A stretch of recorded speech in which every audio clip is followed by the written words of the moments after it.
Hello students, I am Shivam Sahu. आज जो हम बात करने वाले हैं क्लास 10th एक्सरसाइज 3.5 में क्वेश्चन नंबर 4th के 5th वाले पार्ट की बात करने वाले हैं। ओके, अब यहाँ पर ध्यान समझिएगा, 4th का 5th वाला जो पार्ट है वो वर्ड प्रॉब्लम है। तो वर्ड प्रॉब्लम का आपको ध्यान से सॉल्व करके लीनियर इक्वेशन बना के किसी भी मेथड से यहाँ पर सॉल्व करना होता है। ओके, तो वर्ड प्रॉब्लम का मेन कंसेप्ट ये होता है कि आपको किन दो चीजों की बात हो रही है वहां पर यहाँ पर ये समझना सबसे पहले होता है। तो यहाँ पर आप देखिएगा, ये क्वेश्चन पढ़ते हैं, क्या लिखा हुआ है यहाँ पर। लिखा हुआ the area of rectangle get reduce by square area of rectangle get reduce by dash square unit. Okay, तो यहाँ पर देखिए क्वेश्चन थोड़ा सा अपन सिस्टमेटिक एक बार पढ़ेंगे। यहाँ पर ये लिखा हुआ है the area of rectangle get reduce by 9 square unit. Okay, कितने 9 स्क्वायर यूनिट रिड्यूस हो रहा है if its length is reduce by 5 and it's breath is increase by 3। मैंने ये क्वेश्चन को पढ़ के ये समझ में आया कि यहाँ पर लेंथ और ब्रेथ के बारे में बात हो रही है। ओके, तो यहाँ पर देखिएगा, यहाँ पर अपन क्या करते हैं, लेंथ और ब्रेथ के बारे में बात हो रही है। तो मान लीजिए लेट द लेंथ जो ऑफ रेक्टेंगल का की बात हो रही है, रेक्टेंगल की, तो आप मान लीजिए late the length of the rectangle जो है वो अपन मान लेते हैं यहाँ पर एक्स मान लेते हैं। ओके, क्या मान लेते हैं, एक्स यूनिट। ओके, एक्स मान लेते हैं, यहाँ पे यूनिट गिवन नहीं है तो एक्स यूनिट लिख दिया। ओके, तो let the length of the rectangle be x and the breadth जो है, एंड द ब्रेथ को अपन यहाँ पर मान लेते हैं, ब्रेथ ऑफ अ रेक्टेंगल जो रहेगी उसको अपन मान लेते हैं यहाँ पर y। ओके, तो इस तरीके से मैंने यहाँ पर x एंड y को मान लिया है, लेंथ और ब्रेथ को x एंड y मान लिया है। ओके, अब यहाँ पर बोला गया है कि एरिया ऑफ रेक्टेंगल रिड्यूस होता है 9 स्क्वायर यूनिट। अब यहाँ पर एरिया ऑफ रेक्टेंगल रिड्यूस तो होता है 9 स्क्वायर यूनिट, बट यहाँ पे एरिया ऑफ रेक्टेंगल है क्या, वो है क्या, वो अपन यहाँ पर समझते हैं। तो देखिए, सबसे पहले आपको ये पता होना चाहिए कि एरिया ऑफ रेक्टेंगल का जो फॉर्मूला होता है वो क्या होता है, लेंथ इंटू ब्रेथ होता है। तो इट मीन्स मैंने देखा लेंथ x है और ब्रेथ क्या है y, तो इट मीन्स एरिया जो आएगा वो क्या आ जाएगा, आपका एक्स वाई आएगा। ओके, तो इस तरीके से मेरा एरिया ऑफ रेक्टेंगल आ चुका है। अब इनने क्या बोला है, एरिया ऑफ रेक्टेंगल रिड्यूस होता है 9। कब रिड्यूस होता है, if its length is reduce by 5 and breadth is increase by 3। देखिए, एरिया ऑफ रेक्टेंगल 9 रिड्यूस होता है कब, जब लेंथ रिड्यूस होता है 5। लेंथ आप देखिएगा, लेंथ आप देखिए, लेंथ को आपने क्या माना है, x। तो यहां पर बोला गया है length is reduce by 5, length जो है वो रिड्यूस होगा 5 and breadth is increase by 3, और जो ब्रेथ है जो कि y माना है वो कितना इंक्रीज होगा, 3। तो आपको बोला गया है, तो एरिया इनने कितना बोला, कितना रिड्यूस होगा, एरिया ऑफ रेक्टेंगल कितना रिड्यूस होगा, 9। तो एरिया ऑफ रेक्टेंगल क्या है, 9। तो एरिया ऑफ रेक्टेंगल रिड्यूस होगा आपका 9। अब इसे सिस्टमेटिक किस तरीके से लिखना है वो अपन समझते हैं। देखिए, आपको बोला गया है एरिया ऑफ रेक्टेंगल जो है इट मीन्स एक्स वाई, वो रिड्यूस होता है 9।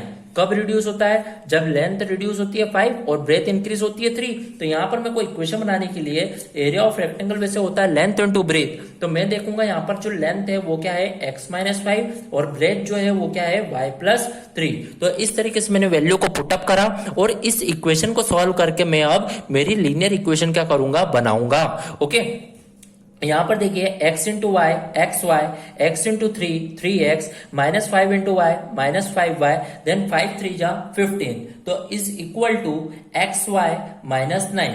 तो यहां पर मैं देखूंगा एक्स वाई से एक्स वाई कैंसल आउट हुआ, तो यहां पर मैं देख रहा हूं जो मेरी इक्वेशन यहां पर बन रही है वो क्या बन रही है, 3x minus 5y is equal to minus 9 minus 15 उधर गया plus 15। It means 3x minus 5y is equal to 6। So this is our equation number 1। Okay, तो इस तरीके से आपकी ये इक्वेशन नंबर 1 आएगी। ओके, फर्स्ट सेंटेंस पढ़ा और फर्स्ट इक्वेशन यहां पर ड्रॉ करी। अब पढ़ते अपने नेक्स्ट सेंटेंस की ओर। नेक्स्ट सेंटेंस में लिखा है if we increase the length by 3। अब इन लोगों ने बोला जो लेंथ है उसको इंक्रीज करना है 3, तो लेंथ को आपने x माना है तो x को इंक्रीज करना है 3। Okay, and breadth by 2, length is increase by 3 and breadth by 2। अब आपको बोला गया है जो ब्रेथ है उसको कितना इंक्रीज करना है, 2। तो ब्रेथ मतलब जो y है, y को इंक्रीज करना है 2, तो इस तरीके से ब्रेथ को भी इंक्रीज कर लिया। तो यहां पर बोला गया breadth is increase by 2 then area increase by 67। तो जब ये कंडीशन होती है तो आपका जो एरिया मतलब XY है वो आपका कितना इंक्रीज हो जाता है, 67। तो इस तरीके से मैंने सारी कंडीशन लिख ली है सेकंड सेंटेंस की। अब इसको रिटर्न फॉर्म में किस तरीके से लिखना है वो ध्यान से समझिएगा। देखिए इन लोगों ने क्या बोला, एरिया इंक्रीज 67, एरिया जो है वो इंक्रीज होता है 67, कब होता है, जब लेंथ इंक्रीज होती है और ब्रेथ भी इंक्रीज होती है, it means length into breadth. तो लेंथ जो है वो कितनी है, x प्लस 3, ब्रेथ जो है वो कितनी है, y प्लस 2। तो यहां पर मैंने इस तरीके से पुटअप करा। अब मैं देखूंगा x into y x y, x into 2 2x, 3 into y 3y और 3 2 जा 6, इस तरीके से पुटअप करा, is equal to x y plus 67। तो इट मींस मैं देखूंगा एक्स वाई से एक्स वाई क्या हो गया, कैंसल आउट। तो मैं यहां पर देखूंगा जो मेरी इक्वेशन फाइनली मैं बोल सकता हूं वो मैं बोल सकता हूं 2x plus 3y is equal two plus 6 उधर जाके माइनस, देन 67 में 6 माइनस होगा, इट मींस ये क्या बचेगा 61। ओके, तो इस तरीके से मेरी सेकंड इक्वेशन क्या होगी, बनेगी। Okay, so here our second equation is this. अब कंसेप्ट ये होता है आपकी जो इक्वेशन बनी हो उसको आपको सॉल्व करके एक्स एंड वाई की वैल्यू फाइंड आउट करना होता है। अब आप पे डिपेंड करता है कि आपको किस भी मेथड से सॉल्व करना है। ओके, तो मान लीजिए अभी तो मैं इक्वेशन लिखूंगा, first equation 3x minus 5y equal to 6 है, तो यहां पर मैं इक्वेशन लिख रहा हूं 3x minus 5y is equal to 6। This is our equation number 1। Okay, इसी तरीके से मैंने देखा second equation 2x minus 2x plus 3y is equal to 61। तो यहां पर मैं सेकंड इक्वेशन लिख रहा हूं 2x plus 3y is equal to 61। Okay, so this is our equation number second. मैंने दोनों इक्वेशन को लिख लिया है। अब दोनों को मान लीजिए मैं तो एलिमिनेशन मेथड से सॉल्व करके आपको बता रहा हूं। अब एलिमिनेशन मेथड क्या होती है, ध्यान समझिएगा। एलिमिनेशन मेथड क्या होती है, फर्स्ट इक्वेशन का जो भी फर्स्ट नंबर है उसका नीचे मल्टीप्लाई, इट मींस जो फर्स्ट इक्वेशन का फर्स्ट नंबर 3 है 3 का नीचे मल्टीप्लाई, सेकंड इक्वेशन का फर्स्ट नंबर मतलब 2 है तो 2 का ऊपर मल्टीप्लाई करना होगा। तो मल्टीप्लाई कर दीजिए, देखिए 2 3 जा 6x, 2 5 जा 10y, देन 2 6 जा 12। तो मैंने 2 का मल्टीप्लाई सभी में कर दिया है।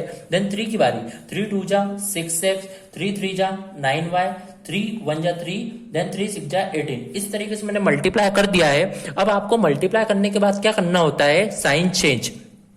तो यहां पर मैं देखूंगा प्लस का माइनस, यहां पर भी प्लस का माइनस, इस तरीके से मैंने साइन चेंज करा।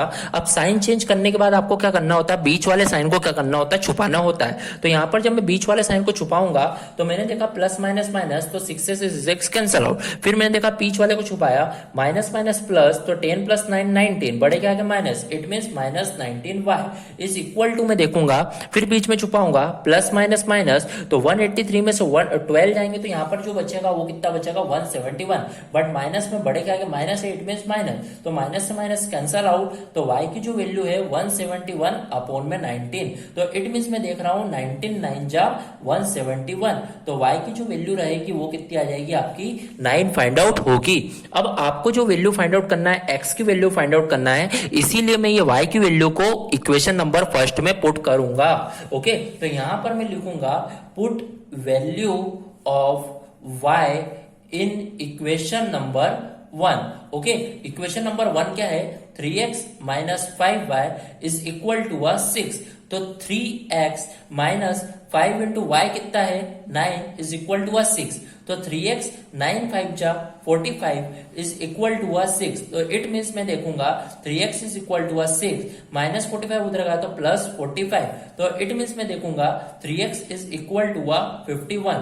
तो x इज इक्वल टू जो मैं देख रहा हूं 51/3, इट मीन्स 17।